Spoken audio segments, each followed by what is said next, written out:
Chers amis internautes, bienvenue à la pensée éveil. Il est une sagesse que l'âme acquiert dans les silences lourds d'attente et les élans sans écho, celle de ne plus forcer ce qui refuse de fleurir, car toute fleur forcée à éclore avant l'heure se fane plus vite qu'elle n'éblouit, car toute relation imposée devient un théâtre douloureux où l'on joue seul les scènes d'un amour que l'autre n'a jamais voulu écrire,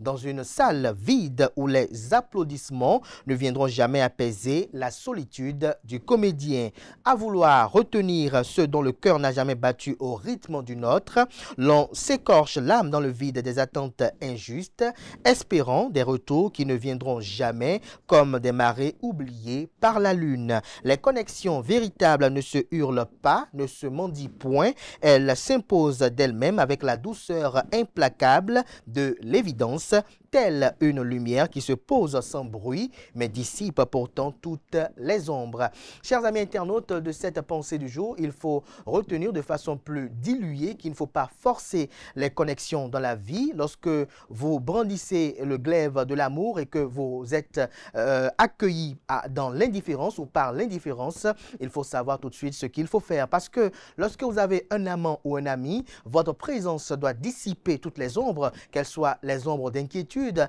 les ombres d'insécurité et les ombres d'inconfort. Mais lorsque votre présence crée l'inconfort, lorsque votre présence crée l'insécurité, lorsque votre présence crée le désamour, il faut tout de suite comprendre qu'il n'y a pas véritablement de réciprocité dans cette relation pour laquelle vous nourrissez tant de vœux et tant d'ambitions. Il faut apprendre à faire le deuil de cette relation avant qu'elle devienne toxique pour vous, parce que lorsque vous aurez fait beaucoup d'investissements et que vous aurez vu que tous les investissements là ont été vains, vous commencez par vous morfondre et là, vous pouvez peut-être sombrer dans une dépression. Et donc, lorsque vous constatez qu'il n'y a pas de réciprocité dans l'expression des sentiments, il faut tout de suite passer à autre chose. Chers amis internautes, à présent, on passe à la rubrique astuces et à la rubrique autant pour moi, foi et astuces spirituelles avec le Rounogan Aïnarin Assoba.